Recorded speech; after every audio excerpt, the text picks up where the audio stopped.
Our problem started in 1652 when Jan van Riebeck came here with his 3 ships in the Western Cape. And at that point in time, and I'm going to just skim over for purposes of not wanting to get into too much detail and regurgitate history. But what then transpired at that point in time is they landed in the Khoisan land, which was the Western Cape, including other elements of or other portions of our country. And what they did was they implemented what we call a divide and conquer strategy.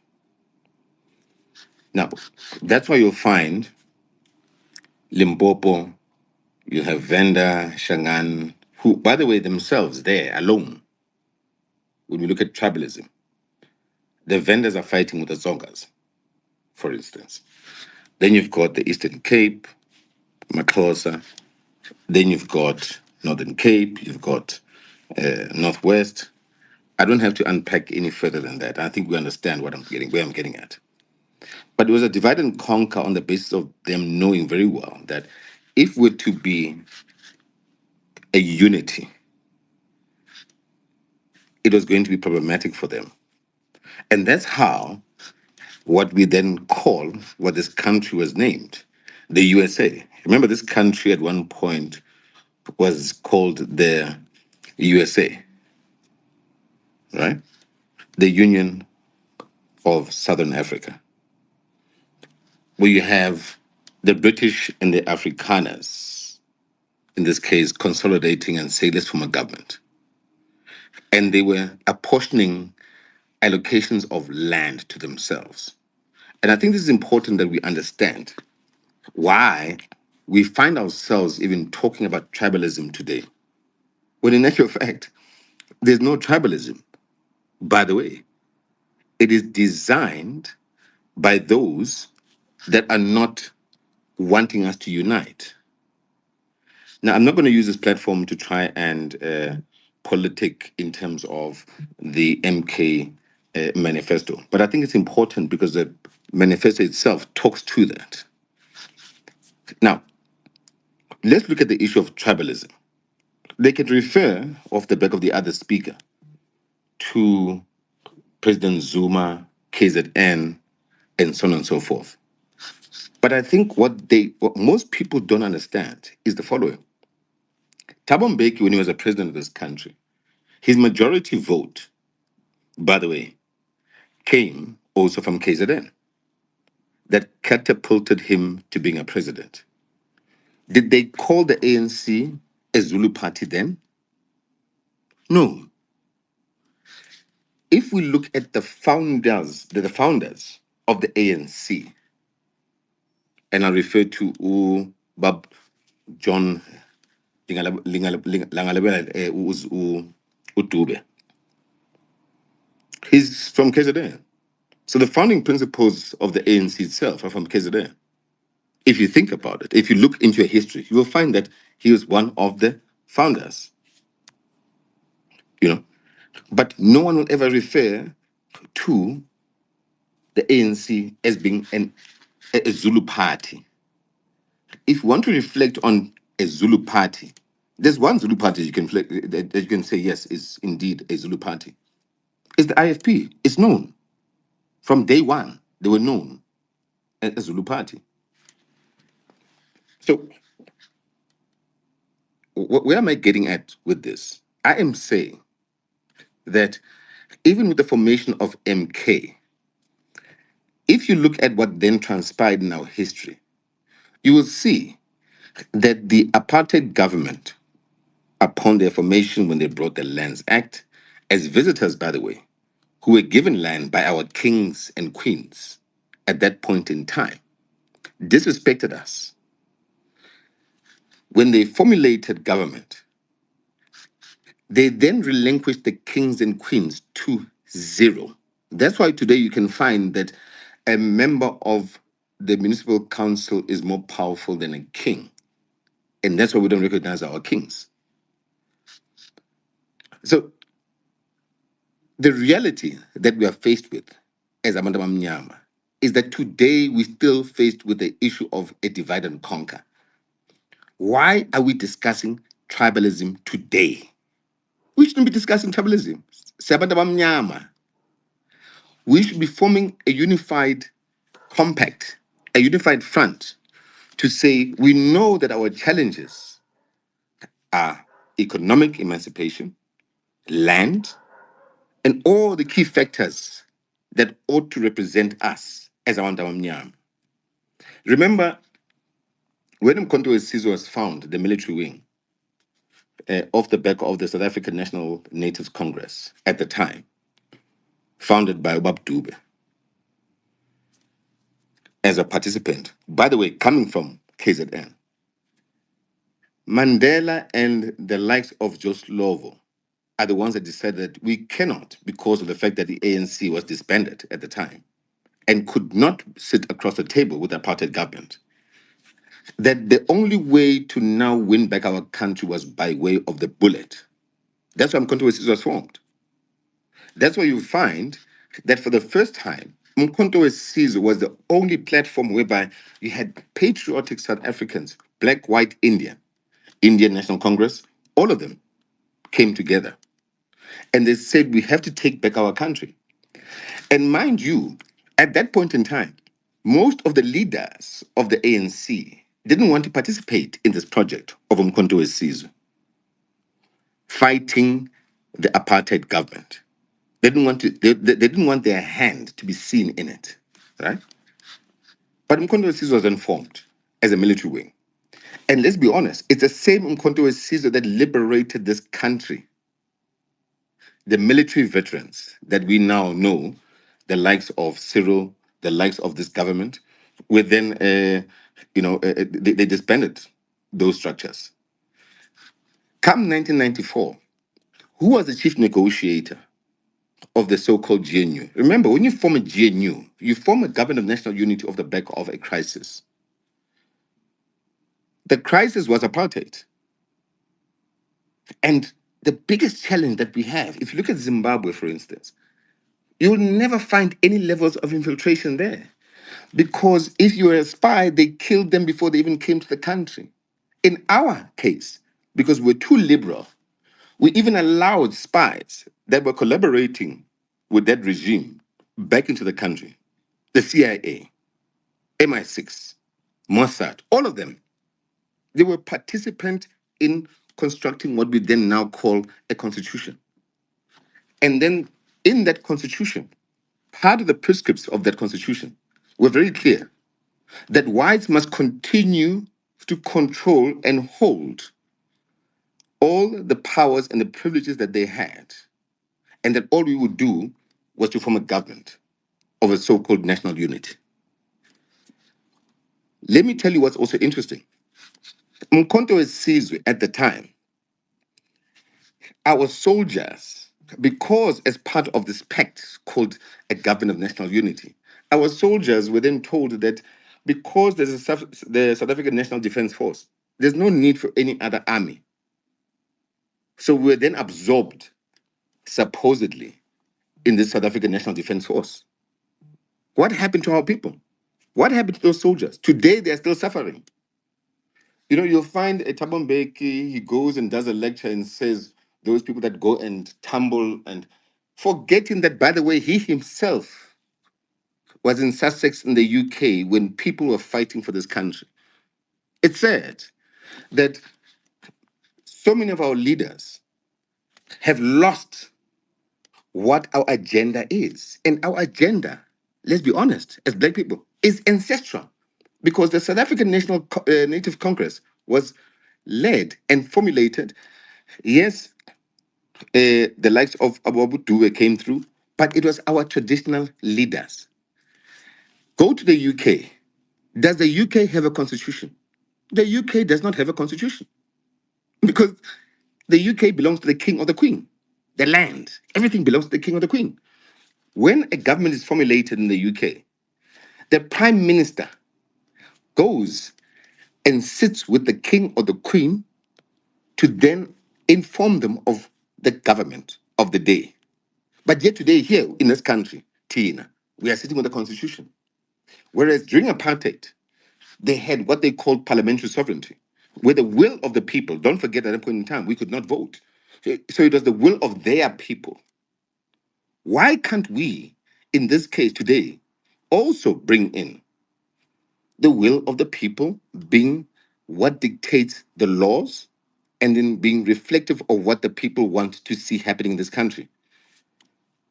So why must we also have a constitution? We don't need a constitution. The will of the people that determines how parliament is constituted is what defines and what must define everything else. Remember, judges today, let me be clear, are lawyers. They became advocates. Advocates, they become judges. They are not voted in. None of you here can tell me that you voted a judge in. But yet, they can change the laws within parliament or reverse the laws within parliament that are decided by the people that voted a specific political party in. And we decided that. All of you that voted for a particular party, a political party, you liked their policies and you wanted those policies to be enacted in law. But let's face it, it is the same constitutional court that is going to reverse that. The rights of water, for instance, which were called Irrigation Act rights during apartheid. Today, in this new dispensation, you then find a situation whereby the minister himself of water affairs can't even take the rights from an individual who owns the rights for Juzini Dam to give water to the community. Why? He took them to court. What's protecting him? The Constitution. What is in there? What we call the sunset so-called clause. So he still remains with those rights. Whereas the minister was saying, let's bring in or institute water reforms, whereby we allow people to apply for rights. Today, the same individuals, by the way, the white monopoly capital, are taking all those rights and they're consolidating them into what we call a water bank.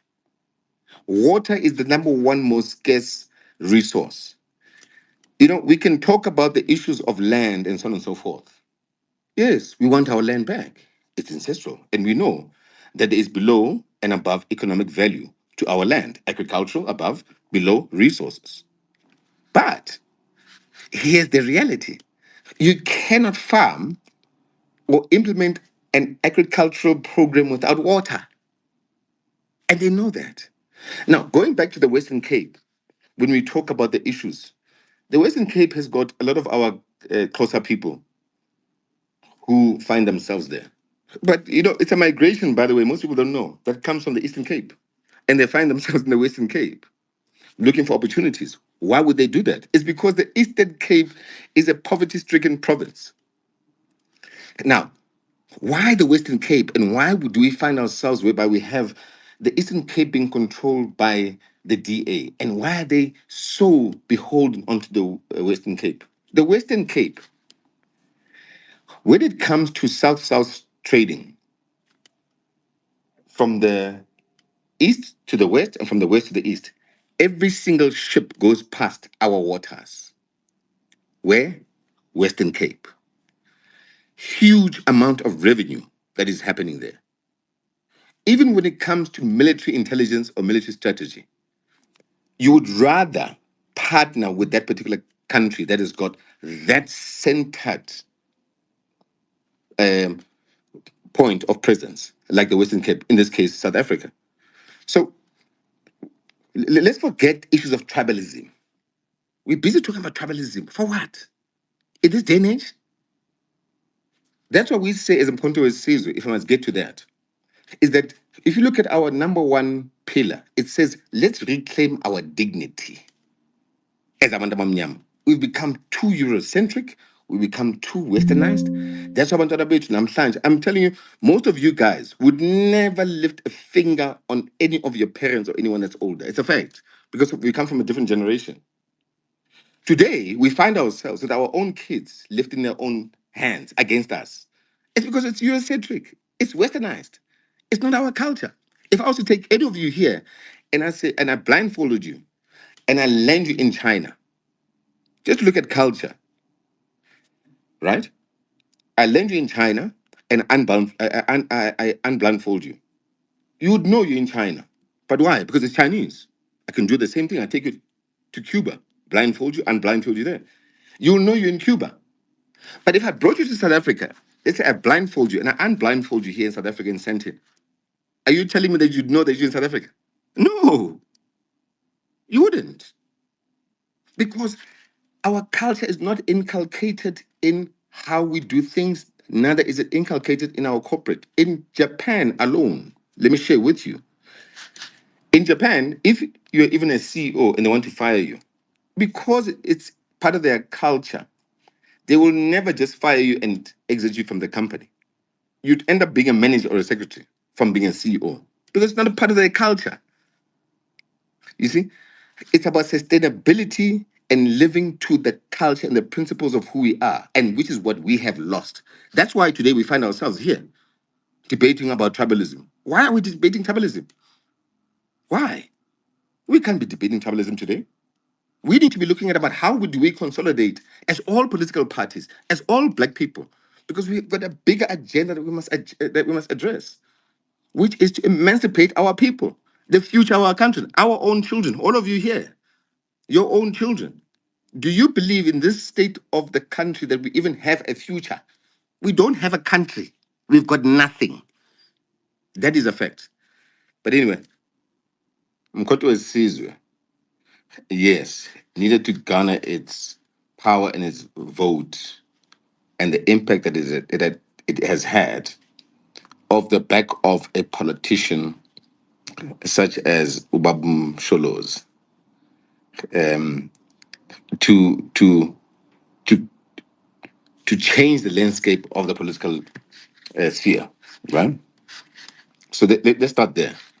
However, let me go back in a bit of history, and that will make people understand why MK. ANC in 1960 was disbanded, and the ANC at that point in time could not sit across the table and negotiate with the apartheid government because they were disbanded. That's why the emergence of, in 1961, on the 16th of December, such as is the case, which is synonymous with the fact that 2023, we then announced MK, the party. But that MK in 1961 was there to win back the country by way of the bullet. Now, why was MK formed? For exactly that. For all South Africans with brilliant minds that wanted to see change, and South Africans that were patriotic to emancipating and liberating our people. So let me start there. Now, in come 2023, 16 December, you now have MK party, where we decided strategically that we're going to announce MK 6 months before. Why did we do that? Because we know that there are so many dynamics that we are fighting against a machinery of government that is controlled by imperialists via Ramaphosa, who's a sellout. So, with that, what do we then do? With MK Party, we then said, let's give a platform to all South African patriotic citizens, such as was the case in 1961 when MK was formed. Now, MK in of itself, President Zuma knows, and we all know, that he can't, you know, live to 200 years. We all know that. But what I'm calling upon, and what we call upon as MK, is the following. The brilliant minds that are on this space are the ones that should be leading MK. Because MK is not a party based on an individual. Goes beyond President Zuma. What we need to be focusing on is to say, let's get the most skilled people, let's get the most progressive people in this country to join MK. And that is true. Who says you can be president of this country, of the back of MK? Class, Nati, only God, Hlati. Who says you guys can't be? Look at me. I was never in politics at all. I was doing my own business, you know, and I was doing oil and gas and IT, and that was me. But when I was called upon, I rose to the occasion. Have I ever been a spokesperson in my life? Never. Did I even understand communications? Never in my life. But because I am one person that wants to see change, when I was given the spear, I spearheaded the agenda of our people. But who says that any of you on this call cannot be the president of this country? You see, MK is a platform for civil activism, not politicism. We don't care if you've been in Zambia or Zimbabwe and you fought. No, no, no. We don't. We're out of that. Forget all of that. We are here. We want to change our country.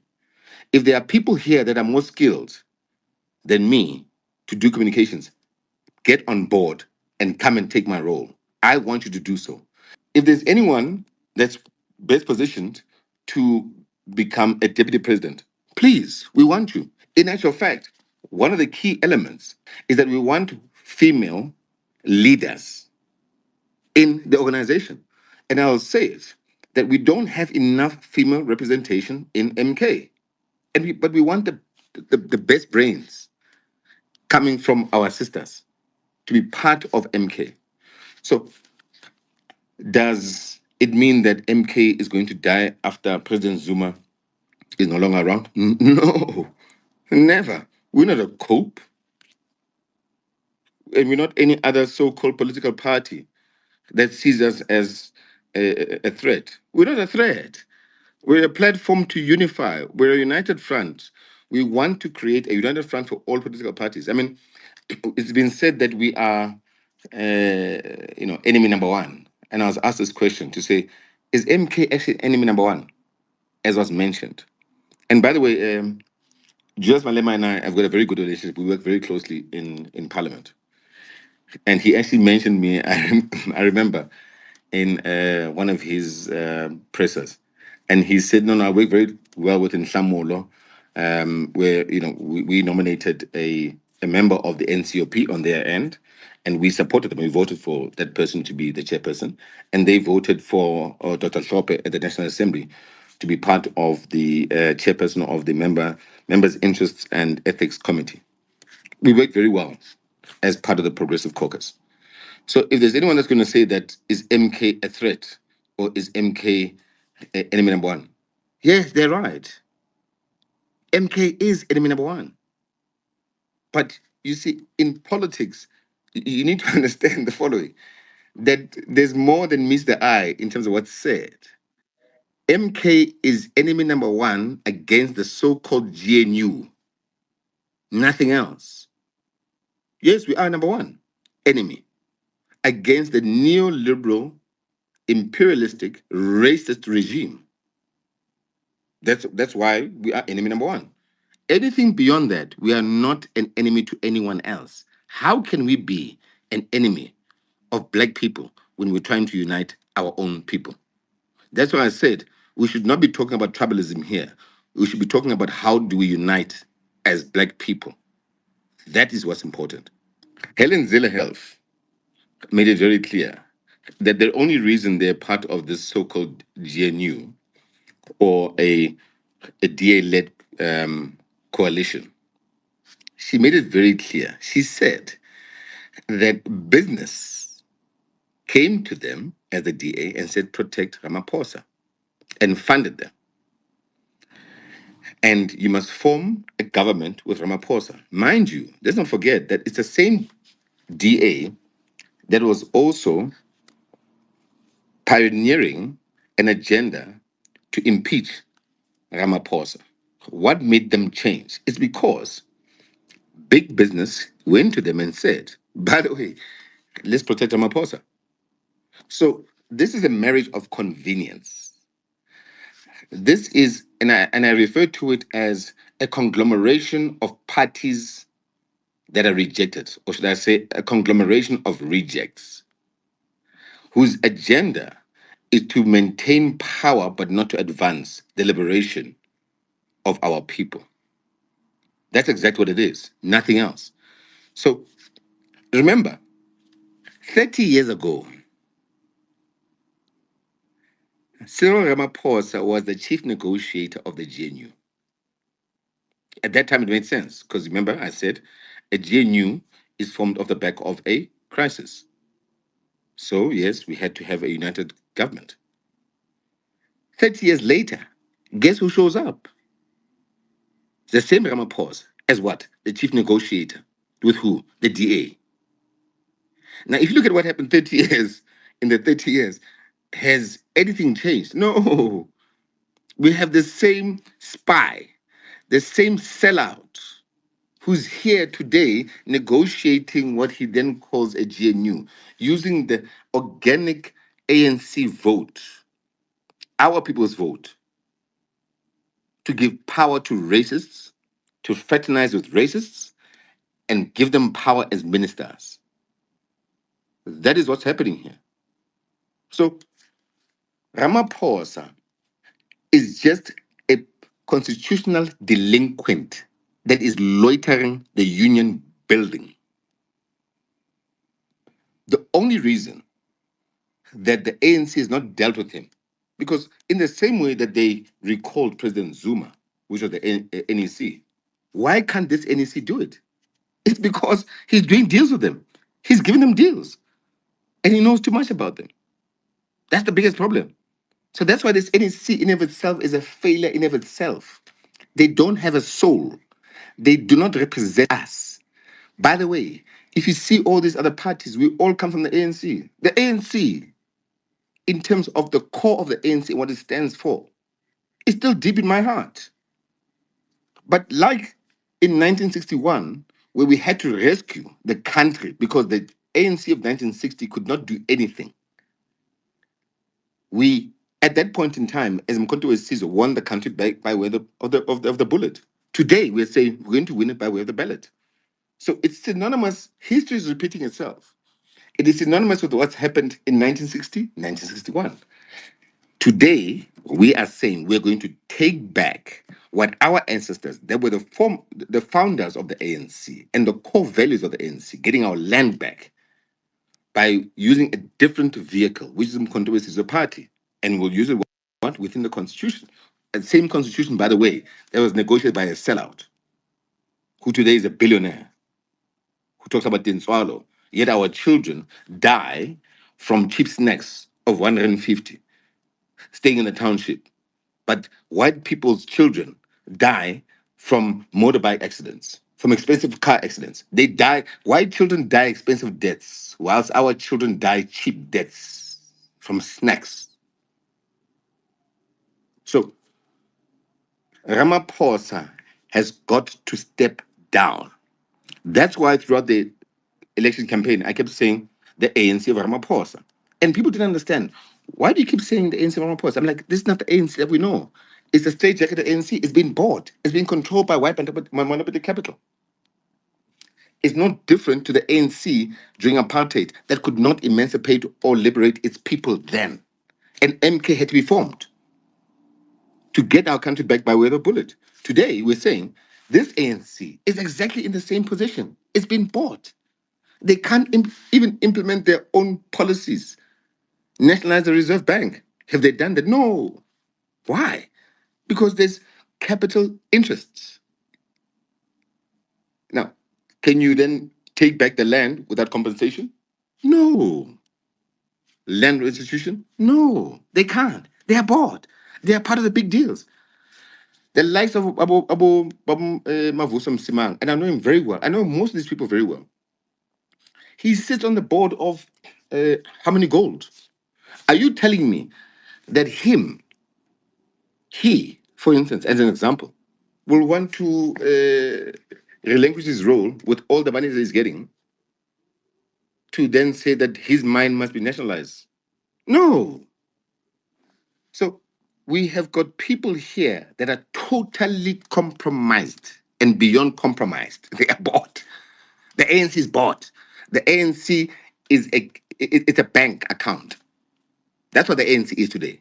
It's a bank account for the West. We've always said that we've got a program within Parliament, and we're going to fight within Parliament and outside of Parliament, right? So, are we aware? And I'll actually add to what Baba was saying. Today, we've got a two-pot system. Most South Africans don't understand what that means. What it actually means is that you can now withdraw your future earnings in terms of your investments, okay, and get your cash earnings now, further impoverishing our people. But what they're doing is that they're consolidating it at a national treasury level. To do what? To fund the same IPPs, to fund private sector projects. You see, if you look at all the JSC companies, they are funded off the back of pensions, Government Employment Pension Fund, the UIF, which contributes 200 billion rand a year, compensation fund that contributes 180 billion rand a year, to the PIC. And the biggest contributor is close to about 300 billion, which is the GPF, on a yearly basis to the PIC. Now, who does the PIC fund? It funds the Johannesburg Stock Exchange. Who are those people? White monopoly capital. Fact. The same way you still find Steinhoff, who was funded by who? The same PIC. They went and squandered 350 billion rand of our money that's coming off the back of our mothers, our sisters, our aunts, our uncles that are working on a daily basis, contributing via UIF, via compensation fund, via GPF into PIC, who funds what? Who funds their businesses. They get what? Listed. And then what do? They become employees and blue collar workers in the same listed JSC entities.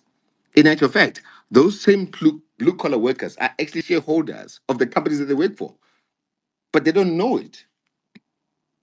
So, are we aware of this? Absolutely. As MK, what we're saying is the following: we are sitting with close to 3 trillion rand in reserves. When we nationalize the Reserve Bank, firstly, the Reserve Bank is owned by foreign shareholders. Where have you ever seen that our money and the printing of our money is owned by shareholders? And then we want to refer to ourselves as a sovereign company, sovereign country? No, we're not. We're a company for foreigners. And then what you then find is then you have the prudential authority that makes a determination whether you can actually get a license and open up a bank or not. And you know what they do? The barriers to entry, they say, is 250 million rand, which you must just get from somewhere. Give me one person that's black that can go and get 250 million rand to set up a bank, get a banking license. Go figure. Good luck. Why is it that the PIC can take 10 billion rand? And I've used this example before. I said, take 10 billion rand, 100 billion rand actually. 100 billion rand, if you look at it in the scale of 3 trillion, it's nothing. 100 billion rand, you take 10 billion and you give it and you set up 10 banks whose agenda is going to be to drive employment, to drive entrepreneurship, to drive SMMEs. Remember, SMMEs are the vortex of any economy because that's where the job creation comes from. So why are we not doing that? But we are very keen to give white companies to list themselves on the JSC of the back of our people's money, our mothers, our fathers, our uncles, our brothers that are actually working as blue collar workers on a daily basis, sweating, in the same checkers, the same Pick and Pay, the same, all these companies you see they're listed, all of them get our money from us. It even goes where it's actually worse.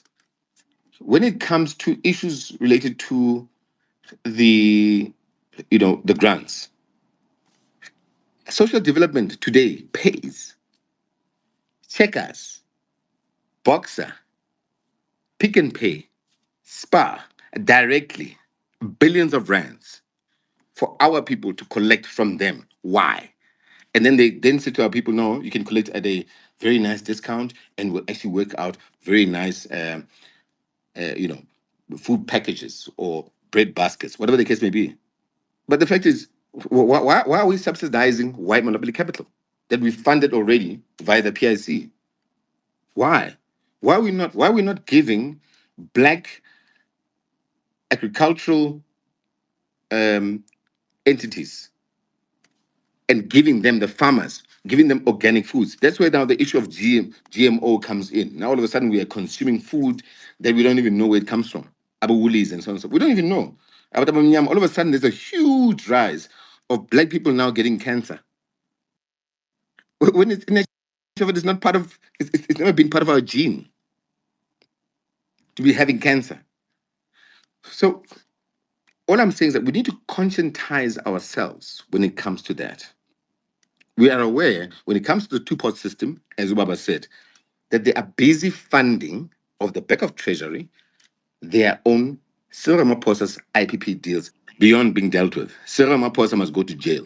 We certainly will not give foreigners, in this case Nigerians, a tourist visa without a passport.